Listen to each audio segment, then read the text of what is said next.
aliments galactogènes. Est-ce que c'est vrai ou pas vrai? Est-ce qu'il faut en prendre pour augmenter la lactation? Est-ce que ça marche? Ça, c'est vraiment des choses qui reviennent souvent aussi dans les forums et on se pose la question, quand j'ai une bête de lait, finalement, c'est tentant de manger un petit truc et hop, ça repart. Bonjour à toutes, bienvenue ici dans ce live. Donc, on va parler d'alimentation. Voilà. Donc, pendant 30 minutes, je vais faire le point là-dessus et vous présenter la part du vrai et du faux. Et puis surtout, vous donner des clés pour que, bah, il y a quand même des choses qui fonctionnent. Et comme toujours à chaque fois, mon derrière, c'est de donner les clés pour que tu sois autonome ensuite. Donc vraiment, je te livre l'information, mais après, c'est à toi va te permettre de gagner en assurance, en responsabilité. Et puis, on parlera également plus globalement de l'allaitement. Bienvenue à celles aussi qui nous regardent en replay. Aliments galactogènes. Info ou intox? C'est parti. Donc, qu'est-ce qui te parle bien souvent?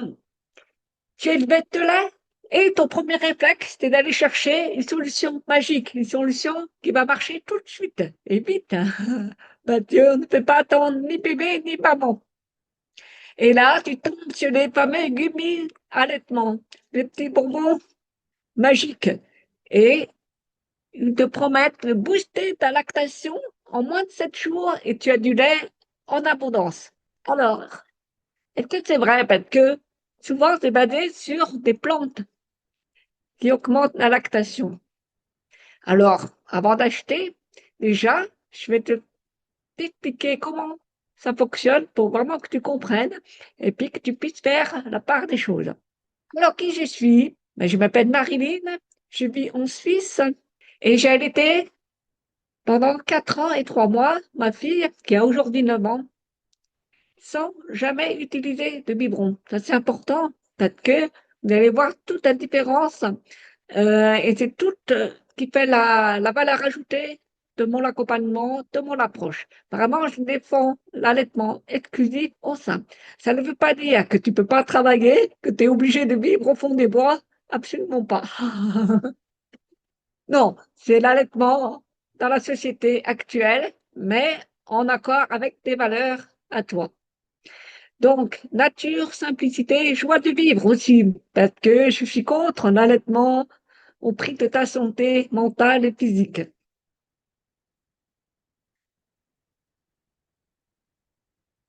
Donc, je me suis formée en allaitement maternel selon les valeurs de la Lèche League, parce que c'est une association qui compte énormément pour moi. C'est grâce à elle que j'ai pu allaiter aussi longtemps d'une manière sereine. Et puis, je me suis également formée en tir-allaitement, parce qu'aujourd'hui, on ne peut pas y couper actuellement. Voilà. Donc, j'ai suivi des formations spécifiques et ma mission de cœur, ma mission de cœur, c'est le retour au sein après des semaines de lait artificiel. Parce que je sais combien c'est une douleur d'avoir arrêté l'allaitement au sein, que de voir ton bébé qui refuse le sein, je sais combien ça te fait mal, combien tu le ressens, tu le vis comme un échec. Et justement, moi, je suis là pour t'aider à te remettre, à revenir vers l'allaitement exclusif au sein et t'aider aussi à remettre bébé au sein et tout ça sans pleurs, sans le forcer. J'insiste beaucoup là-dessus.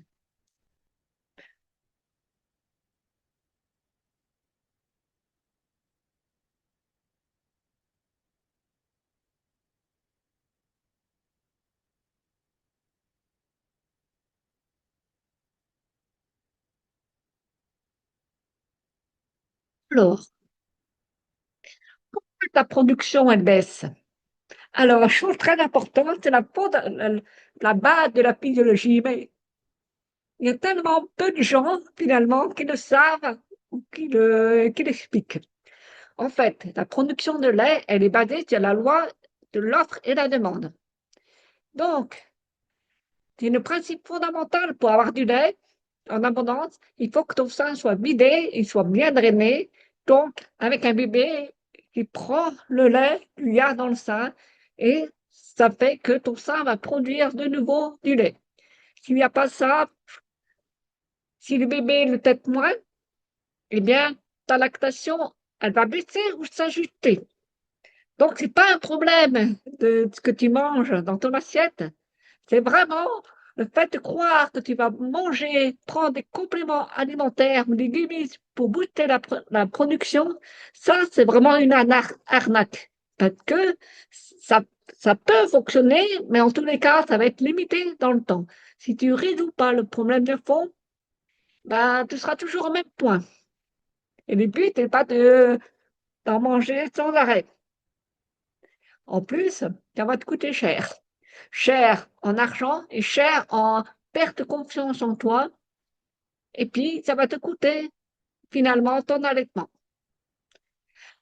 Pour autant, ça ne veut pas dire que il faut manger n'importe quoi et que non, parce que l'alimentation, en fait, il faut le voir comme un pilier, un soutien à ton corps. Allaiter, ça demande beaucoup de calories, ça demande beaucoup d'énergie, donc c'est important. Et puis, il y a eu l'accouchement, faut reconstruire tout ça, faut retrouver. D'ailleurs, il y a beaucoup de mamans, toi aussi, tu as le souci de perdre du poids, de retrouver ta ligne, mais sache que l'alimentation, ce que tu mets dans ton assiette, ça va être vraiment ton allié minceur. Voilà. Donc, il n'y a pas de solution miracle, mais tout ça, on va le voir ensemble. Alors, avant de partir sur l'alimentation, déjà, il faut décrypter. Est-ce que c'est vraiment une baisse? Et pourquoi est-il bête? Tout elle vient, qu'est-ce qui pique? Donc, tout ça, je le propose évidemment dans mes accompagnements. J'ai fait plein de vidéos que tu peux retrouver sur YouTube parce que bien souvent, je vois que c'est très souvent mal interprété. Aussi bien les signaux de bébé que tes signaux à toi. Genre, les seins mous. Et là, tu paniques. Tu dis, moi, j'ai plus de lait, j'ai moins de lait qu'avant. Non, c'est un phénomène physiologique tout à fait normal. Voilà. Donc, tout ça, je t'explique comment réagir.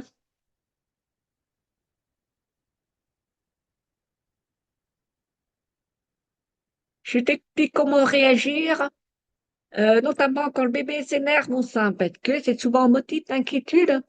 Donc, j'ai fait aussi une vidéo là-dessus que tu peux retrouver dans le parcours Activation Lait, qui est un parcours à part où on travaille sur les peurs, on travaille sur plein de choses en fond, qui explique beaucoup ce manque de confiance quand tu allaites. Ça, je le retrouve tous les jours. À chaque fois, quand je discute avec une maman, ça revient. Donc, mon travail, c'est aussi t'aider à être beaucoup plus sereine, beaucoup plus confiante. Voilà. Donc, c'est pour ça que je t'invite quand même, si vraiment tu as beaucoup de doutes, que c'est compliqué, que c'est trop la galère, à prendre mon accompagnement personnalisé. Je vois avec toi lors d'un visio court quelle est la solution qui pourrait te convenir à toi, selon ce que tu souhaites et là où tu veux aller. Donc, on va partir de l'hypothèse que tu as envie de booster ta lactation par l'alimentation et donc on va aller voir sur les fameux compléments alimentaires. Déjà, avant de partir là-dessus, qu'est-ce qui est vraiment galactogène? Galactogène, ça veut dire qui favorise la production de lait. Donc, il y a quand même des choses de fond qui sont vraies, qui sont vérifiées. C'est tout ce qui est à base de plantes, les plantes, et en particulier le fenugrec, le chardon béni. Alors, souvent, c'est à prendre ensemble 3 fois par jour pour augmenter la lactation. Les autres plantes à ne pas négliger, c'est le carbi, le moringa, le cumin, l'anis, le basilic, la verveine et l'ortie également. Donc, c'est moins connu, mais ça marche aussi parce que ça stimule. Donc, en fait, tu vois, c'est un ensemble de choses et ce sont même des plantes que tu peux mettre dans ta cuisine. Donc, si tu te fais préparer des plats cuisinés, ben, je t'invite à mettre ça. dans ton épicerie. Et puis, il y a aussi le malt d'orge et la mélasse. La mélasse, c'est très intéressante les premières semaines après l'accouchement parce qu'elle apporte beaucoup de minéraux, elle va aider beaucoup à la reconstruction du corps. Donc, il vaut mieux prendre la mélasse biologique complète qu'on trouve donc en magasin bio. Et puis pour le malt, donc tu vois, c'est là où on retrouve la fameuse croyance des bières, de la bière sans alcool évidemment, parce qu'il y a un peu de malt dedans. C'est pour ça que anciennement c'était souvent conseillé. Alors, mais en fait, t'es pas obligé de boire de la bière sans alcool. Tu peux tout à fait prendre le malt brut et mettre ça dans de l'eau ou du lait végétal. On va voir pourquoi je te recommande pas les bières sans alcool. Et puis l'avoine. Donc typiquement les flocons d'avoine. Ça marche bien aussi. Ça permet aussi d'apporter un niveau calorique suffisant. Ça, c'est vrai que si le corps est bien nourri, bien alimenté, qu'il a tous les bons nutriments, les vitamines, les minéraux, eh bien, comment dire, il va pouvoir être, déjà au niveau du stress, il va être beaucoup plus mieux soutenu et donc ça va t'aider et moralement, tu vas avoir un effet. Voilà. Donc, les compléments alimentaires, en fait, très souvent, je t'invite à lire la composition et tu vas voir tu vas retrouver ces plantes-là. Alors, les gummies, on va voir un petit peu ce qu'il en est réellement. C'est quoi en fait? En fait, ce sont des compléments alimentaires, mais qu'on met sous forme de bonbons gélifiés ou de poudre pour que ça soit plus facile et aussi en termes de goût. Parce que, par exemple, le fenugrec, c'est pas, c'est très fort hein, en goût. Donc, c'est pas toujours facile à avaler. Donc, pour celles qui sont là, est-ce que déjà, ça serait intéressant de savoir si tu as déjà essayé d'acheter, d'essayer des choses et si oui, quoi et quels effets tu as eu? Alors, tu peux me répondre dans le chat ou en direct.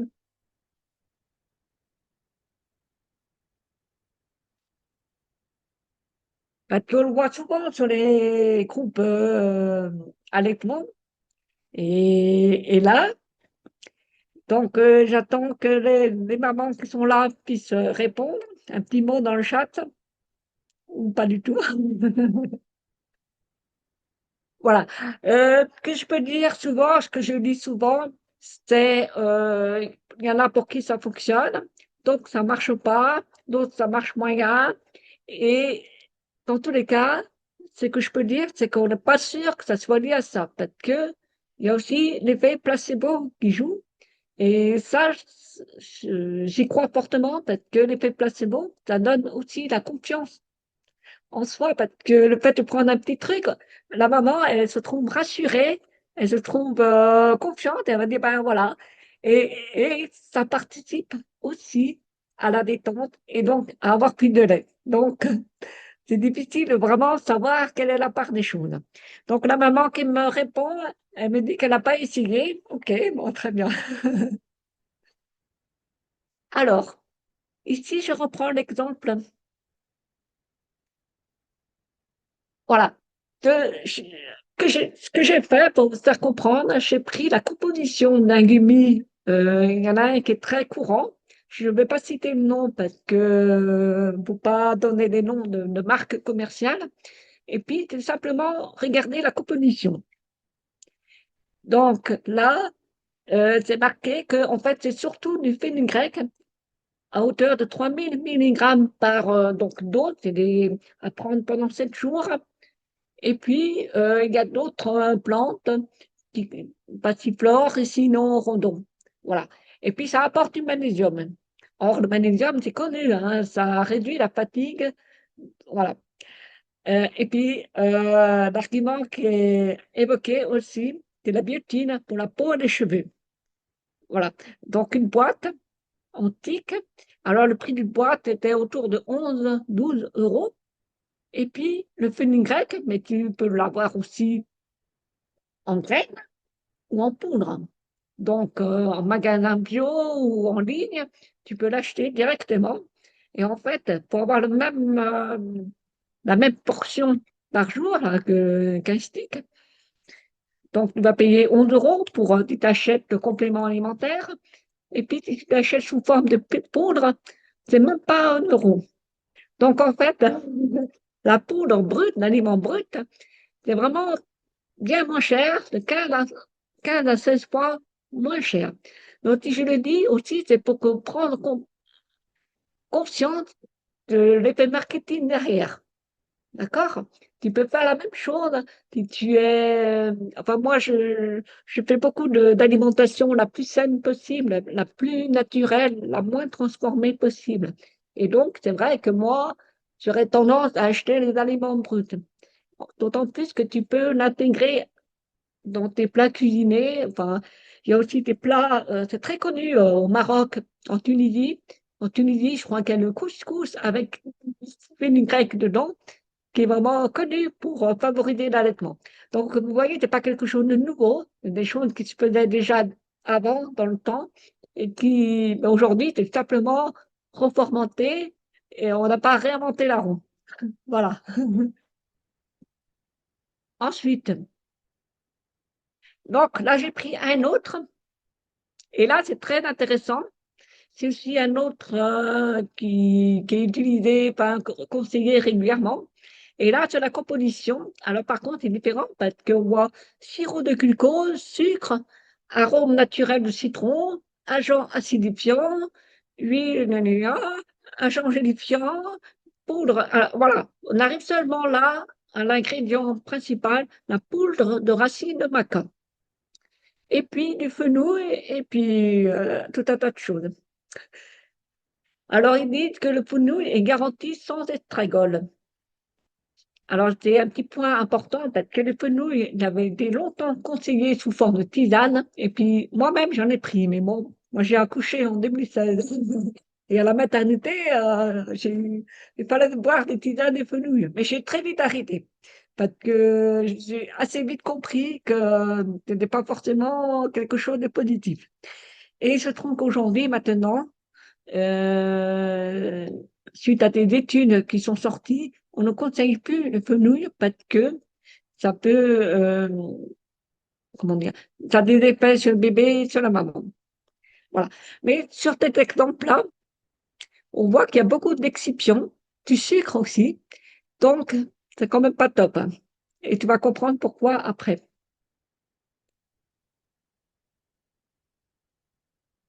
Et là, je vais te parler comment toi, dans ton assiette, tu peux faire en sorte que ça te donne de l'énergie pour ton allaitement et aussi pour toi.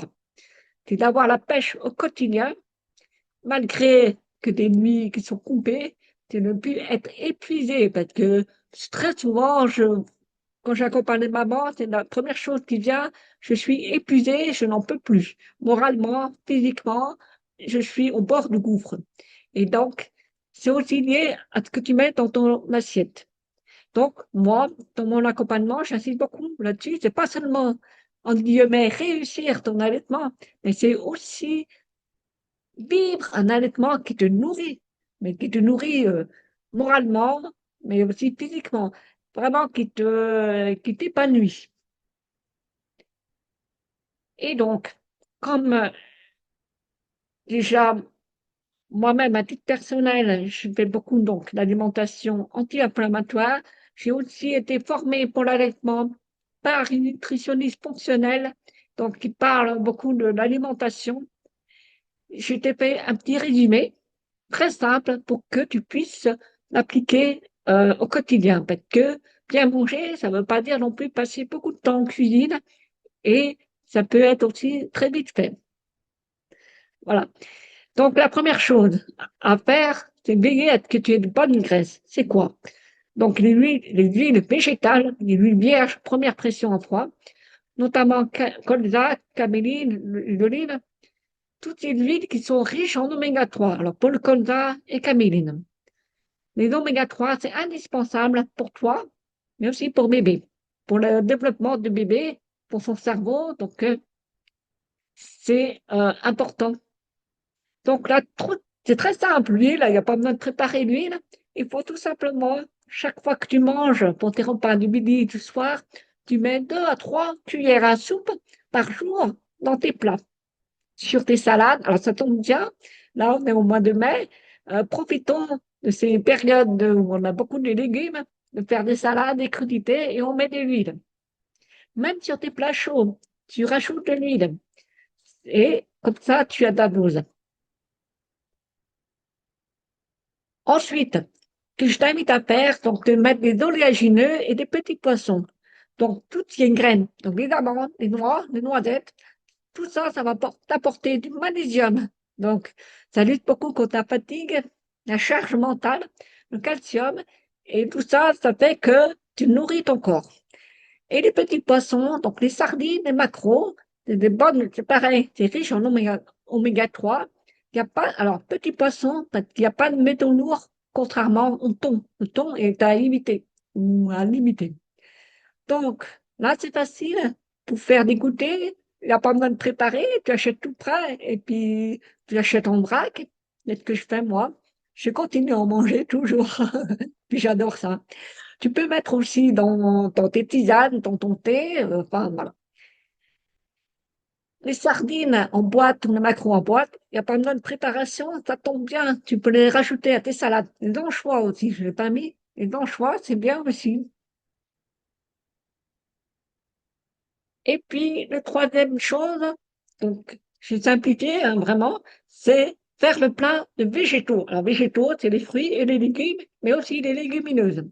Tout ça, c'est une alimentation qui va alcaliniser ton bol alimentaire.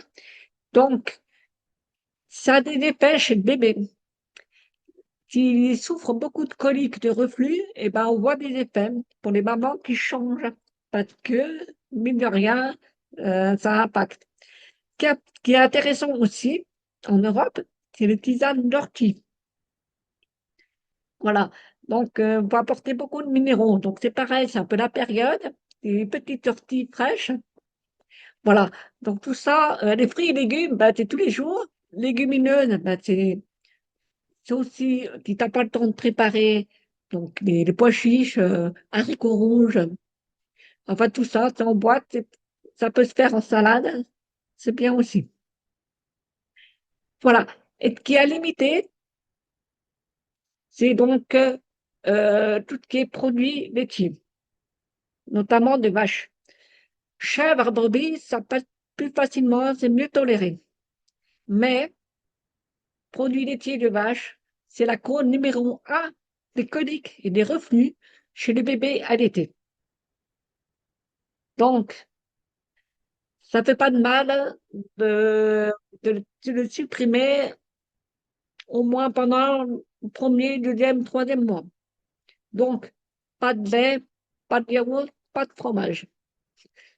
Alors, c'est sûr que c'est peut-être pas évident pour voir les habitudes alimentaires que tu as au départ, mais c'est pareil, tu peux essayer pendant 3 à 4 semaines de les supprimer complètement si ton bébé a vraiment des coliques ou des reflux. Et tu vois la différence.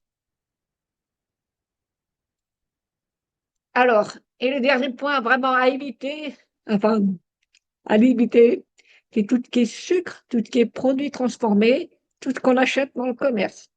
Donc, évidemment, les biscuits, les bonbons, les plats industriels, parce que ça crée de l'inflammation, ça crée aussi des pics de glycémie, le sucre, donc la fatigue derrière, ça agit aussi sur ton microbiote, donc les bactéries des intestins, et c'est pareil, donc ça agit sur l'état de santé, sur le moral. Donc ça, c'est vrai déjà en temps ordinaire pour des gens qui ne sont pas les femmes qui ne sont pas enceintes ni allaitantes. Voilà, la santé en général. Des gens qui passent à une alimentation anti-inflammatoire, ils suppriment tout ça, ils retrouvent une meilleure santé, beaucoup plus d'énergie. Voilà. Donc, forcément, je te recommande évidemment de le faire pour toi, pour avoir plus, parce que tu t'es plus, moins fatigué, tu auras plus la capacité à répondre, parce qu'on sait qu'un bébé, ça demande beaucoup, c'est intense, hein. Il faut beaucoup le porter, quand il pleure et tout. Donc, tout ça, ça joue aussi au global. Et c'est pour cela que les bières sans alcool, il y a l'ovomaltine, ça aussi, je vois souvent, il y a du malt dedans, mais il y a aussi beaucoup, beaucoup de sucre. Toute question là. Donc, en Suisse, c'est des Rivella, enfin, qui soi-disant, mais c'est des produits laitiers et du sucre. Donc, c'est vraiment le cocktail explosif à éviter. Voilà. Alors, faut, faut voir aujourd'hui ce que tu manges et comment tu peux remplacer de manière intelligente sans que ça prenne trop de temps. Il faut y aller aussi étape par étape. Hein. Tu n'as pas besoin de te prendre la tête. Donc là, par exemple, sur la photo, bah, il y a des choses qui sont bien parce que à chaque fois que tu mets beaucoup de légumes, de végétaux à côté de trucs qui sont un peu moins euh, recommandés, comme une petite pizza, là, je sais pas trop ce que c'est, ça va parce que ça permet de passer. Ça permet de. Il y a aussi l'ordre des aliments qui compte. Alors, je vois que j'ai une question.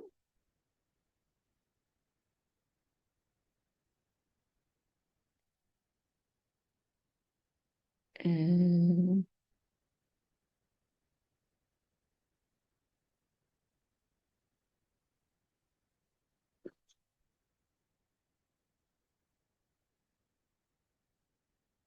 Donc, voilà, donc il n'y a pas besoin de tout chambouler. Et là, par exemple, ici, ce que tu peux faire, la prochaine fois que tu vas faire les courses, je t'invite à mettre des fruits rouges. Alors, c'est la saison.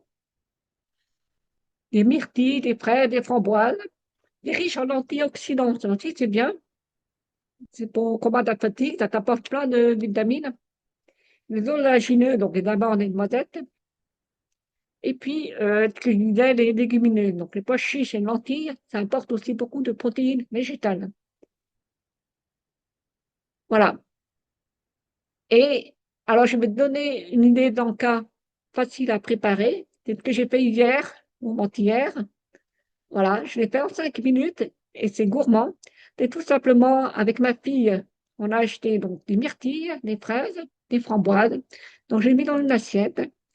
Et puis, qu'est-ce que j'ai rajouté? Ben, j'ai rajouté un peu de noix de coco pour avoir un petit goût. Et puis, un peu de poudre de cacao non sucré, donc cacao amer. Voilà. Et avec les fruits, ça passe très bien. Ah, j'ai aussi mis, ça se voit pas, des flocons d'avoine. Voilà.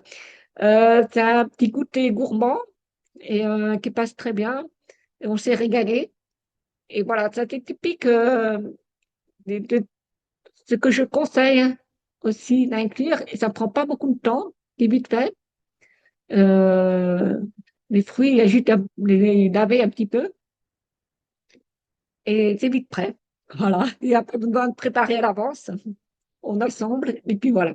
Donc, ça c'est très bien aussi si tu es en éviction d'APLV, donc des protéines de lait de vache, parce que je sais que ce sont des régimes qui sont très contraignants, mais voilà, tu peux te faire plaisir, et c'est important de se faire plaisir.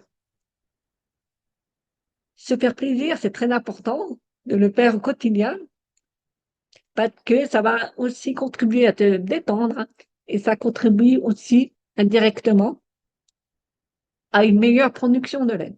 Donc, tout est lié. C'est pour ça que les snacks, même les snacks qui sont euh, un peu pas très sains, pourquoi ça augmente quand même la lactation? Parce que tu te fais plaisir, en fait. Donc, c'est un peu contradictoire, mais l'idée, c'est ça qu'il faut retenir. La physiologie de l'allaitement, c'est basé aussi sur l'ocytocine, qui est une hormone qui réagit donc au niveau de stress et au niveau de détente. Voilà. Donc là, j'ai fait le tableau grosso modo.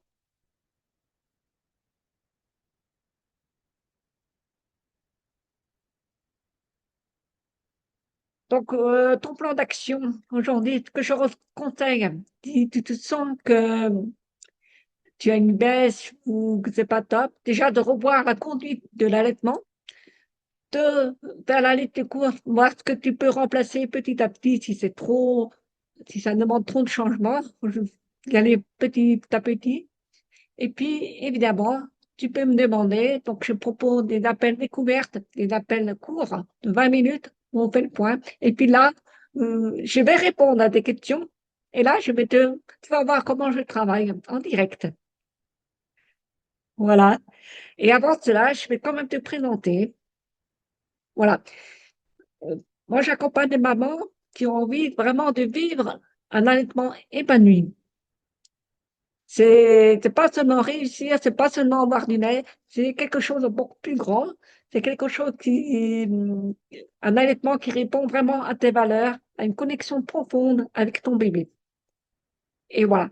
Donc, si toi, tu es dans le cas où tu as vécu un accouchement qui est traumatique, ton bébé qui perdait du poids, que tu stresses dès que tes seins sont mous, que tu es plutôt de nature anxieuse, parce que tu n'as pas bien confiance, que tu doutes en permanence, que tu as envie de vivre ta maternité, mais sereinement, sans pleurer tous les jours ou très souvent, là, je fais un parcours spécifique et gratuit où pendant 5 jours, tu reçois des vidéos où en fait, tu vas travailler sur tes peurs.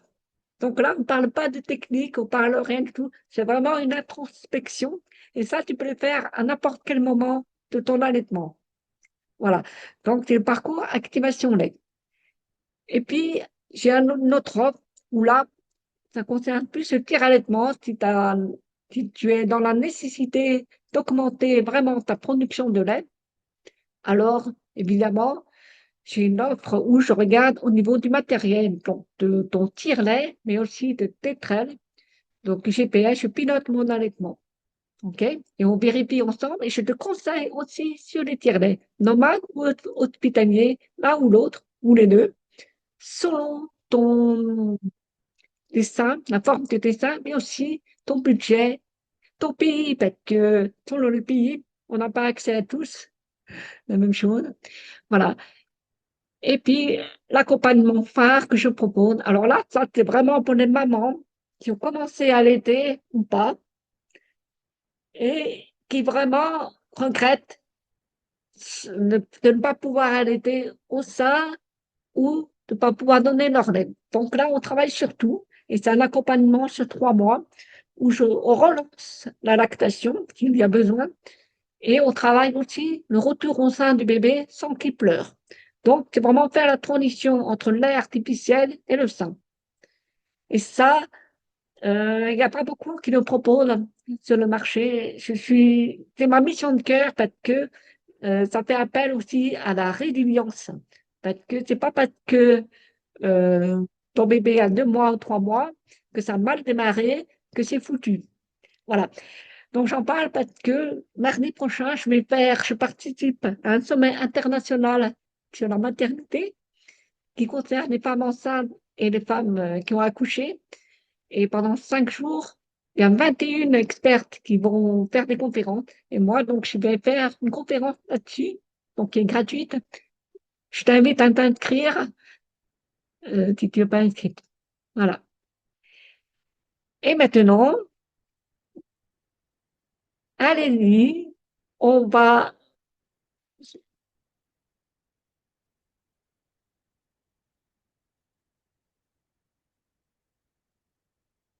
partir pour les questions.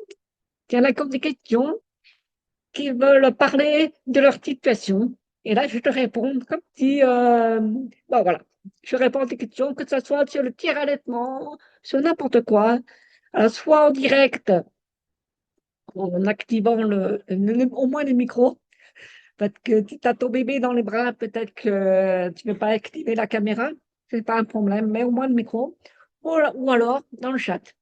Voilà, ça c'est quelque chose que je t'offre, que je vais faire régulièrement, parce que c'est important aussi que chaque maman puisse avancer dans son allaitement. Donc, de celles qui sont là, est-ce que c'est une opportunité? Je vais couper l'enregistrement.